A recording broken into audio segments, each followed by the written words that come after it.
안녕하십니까, 오스틴 부부의 티미입니다. 지난번에는 아파트랑 몰기지에 대해서만 알아봤는데요. 보통 아파트를 구하거나 몰기지를 알아보시는 분들은 미국에서 이제 장기간으로 체류하실 분들이 알아보시겠는데요.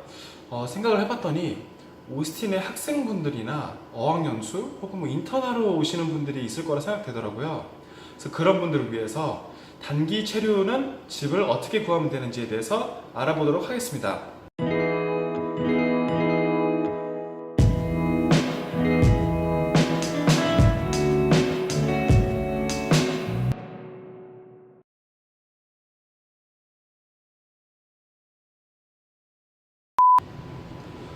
우선은 크게 나누면 세 가지가 있는데요. 아파트에 이제 1년 단위가 아닌 3개월이나 5개월 단위로 단기로만 이제 지낼 수 있는 경우, 그거는 저희 전 영상을 통해서 하는 방법에 대해서 알아보시면 될 것 같고요. 그 다음으로는 다른 분이 살고 있는 곳을 서블리스를 받는 방법과 홈스테이라는 방법이 있습니다. 이 영상에서는 홈스테이의 장단점 그리고 서블리스의 장단점을 말씀드릴 예정이고요. 영상을 보시고 자신에게 가장 적합한 방법을 이용해 보시면 될 것 같습니다. 우선 저도 경험이 있는 서블리스를 말씀드릴게요. 우선 서블리스도 두 가지 방법으로 나뉠 수가 있는데요. 오피셜 서블리스 그리고 언오피셜 서블리스라고 하는데요. 오피셜 서블리스는 정말 계약서 같은 것들을 작성해 가면서 무슨 문제가 있을 시에는 누가 책임을 배상하고 이런 것들을 정확하게 하고 가는 그런 오피셜 서블리스가 있는데요. 이 방법은 사실 학생분들이나 뭐 한국에서 오신 분들은 좀 하시기 어려우실 수 있으세요. 이 방법이 왜 까다롭냐면 아파트를 훼손하는 경우 누가 책임을 물어야 하는데, 서블리스의 경우에는 처음에 리스를 낸 사람이 책임을 져야 돼요. 그렇기 때문에 서블리스를 내놓을 때 이 사람이 집 안을 훼손시키면 본인이 책임을 져야 하기 때문에 좀 더 까다롭게 집을 내놓을 수가 있어요. 반대로 언오피셜 서블리스는 대학생들이 방학을 맞이해서 그 집을 비워야 될 경우, 이럴 경우에 서블리스가 굉장히 많이 올라와요. 그럼 보통 겨울방학에는 한 달 내지 두 달, 그리고 여름방학에는 한 세 달 정도로 서블리스를 내놓겠죠. 기간이 정해져 있어요. 언제부터 입주해서 언제까지다 라고 되어 있기 때문에 그 입주 날짜를 맞추는 게 생각보다 쉽지 않으실 수도 있어요. 그러면 언오피셜 서블리스의 장점은 이런 페이퍼워크를 요구를 하지 않을 거예요. 보통 그냥 이제 한국인들끼리 믿음으로 어차피 한국 가는 동안 나는 이 아파트를 사용하지 못하니 뭐 다른 사람에게 서블리스를 줘서 뭐 조금이라도 돈을 좀 챙겨보는, 손해를 좀 최소화하는 그런 방법이라고 할 수 있죠. 그러면 서블리스를 내놓은 사람은 그냥 아무것도 안 받고 3개월 동안 써볼 수 있는 방을 다른 사람한테 뭐 소정의 금액이라도 받을 수 있는 거죠. 반대로 서블리스를 받는 사람은 원래 금액보다 훨씬 싼 가격에 그 아파트를 이용할 수 있겠죠. 대신 단점은 이런 서블리스들은 보통 방학 때, 겨울방학 혹은 여름방학 혹은 갑자기 한 학기만 하고 급하게 한국으로 돌아갈 경우에만 매물이 올라옵니다. 이렇기 때문에 제가 구하는 매물이 사실 없을 수도 있어요. 그리고 서로 그냥 계약서 없이 보통 믿음으로 하는 거기 때문에 많이는 없겠지만 사기가 있을 수도 있어요. 예를 들면 서블리스를 저한테 줬는데 알고 보니까 다른 사람한테도 서블리스를 주고 한국으로 도망가 버린 거예요. 그러면 이 방을 같이 나눴을 수도 없고 어떻게 할 수 없는 난감한 상황이 되겠죠. 그럼에도 불구하고 믿을 수 있는 사람이 있다면 싸게 할 수 있고 훨씬 좋겠죠. 홈스테이 같은 경우에는 하루 단위로 날짜를 정할 수 있거든요. 인터넷 들어가셔서 홈스테이 인 오스틴을 치시면 홈스테이랑 관련된 홈페이지들이 많이 뜰 거예요. 이 중에서 들어가서 지역은 오스틴 그리고 뭐 어디로 정하신 다음에 목록을 보시면 그 집 주인에 대한 정보, 그리고 집에 어떤 유틸리티들이 있는지, 어떤 그 주변에 인프라가 있는지에 대한 설명들이 쭉 나오고, 보통 하루 단위로도 묶을 수가 있거든요.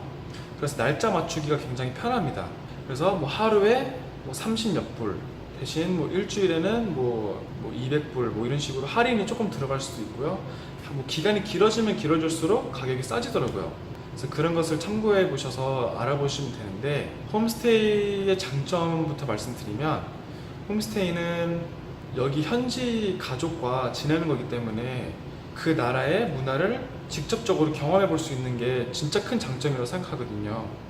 그리고 진짜 좋은 홈스테이 주인들은 이렇게 패밀리 이벤트에 같이 데리고 나가요. 그러면 어디를 원래 가려고 했다면 같이 저를 데리고 나가는 경우도 있고, 식사도 같이 하면서 이런저런 얘기 나누면서 영어도 연습 계속 꾸준히 할 수도 있고, 이런 장점들이 있습니다. 단점을 보면은 조금 복불복이에요. 좀 안 좋은 홈스테이가 걸리면 어딜 가더라도 라이드를 받아도 돈을 계속 내야 되고, 뭐 예를 들면 어디까지 가는데 20불, 어디까지 가는데 30불 이렇게 매번 내야 된단 말이에요. 그러면 사실 금전적으로 너무 부담스럽고 어디 가기도 좀 꺼려질 수 있겠죠. 또 한 가지의 단점은 잘 알아보셔야 되는데, 한 방을 다른 사람과 같이 쓸 수 있다는 단점이 있어요. 그건 홈페이지 들어가 보면 room for one, room for two 이런 식으로 한 방에 몇 명이 쓰는지에 대한 정보가 있을 건데, 이거를 제대로 안 보고 잘못 싸다고 그냥 바로 연락해버리고 계약해버리시면 나중에 이제 방을 좀 같이 써야 하는 좀 불편함이 있겠죠. 그리고 또 하나의 장점은, 보통 홈스테이를 하는 사람들이 다 여러 나라에서 오신 분들이거든요.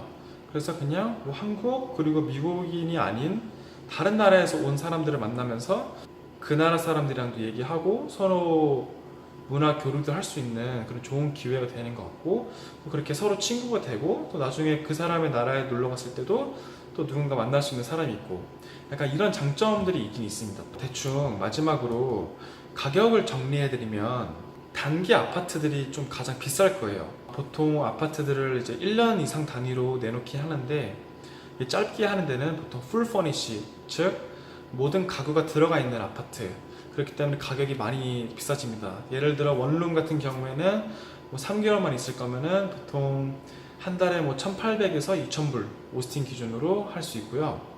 그 다음으로는 홈스테이가 좀 더 비쌀 것 같아요. 홈스테이는 보통 제가 찾아본 걸로는 싼 데는 뭐 하루에 30 몇 불? 그리고 비싼 데는 뭐 100불도 넘어가는 데도 있더라고요. 그래서 그건 좀 레인지가 좀 커서 좀 직접 알아보시고 원하는데 자기한테 맞는 데를 잘 찾아보시면 될 것 같고, 마지막으로 서블리스만 잘 구하실 수 있으면 굉장히 싸게 할 수 있거든요. 저 같은 경우에는 옛날에 2008년인가 2009년에 대학교 때 친구가 여름방학 동안 한국을 가 있는데 3개월을 비워놔야 된다 하면서, 그 아파트가 한 달에 900불짜리였는데 저한테 3개월 동안 900불에 유틸리티도 자기가 알아서 낼 테니까 그냥 900불만 달라 하고 여름방학 내내 900불 주고 저는 거기서 거주를 했거든요. 이런 식으로 서블리스는 진짜 잘만 구하실 수 있으시면 가장 싸게 구할 수 있는 방법인 것 같습니다. 아직 컴퓨터 책상이 없어서 제가 이렇게 컴퓨터를 이렇게 하면서 할 수가 없거든요 지금. 그래서 일단 영상으로 남겨드린 점 양해 부탁드리고, 앞으로 이제 컴퓨터 책상도 오고 하면 더 많은 영상으로 찾아뵙도록 하겠습니다. 되게 간략하게 알아봤는데요. 혹시 좀 세세하게 궁금하신 게 있으시면 댓글로 남겨주시면 저희가 답변 드리고, 혹시 저희가 모르는 게 있으면 찾아서라도 알려드리도록 할 테니까 댓글로 꼭 남겨주세요.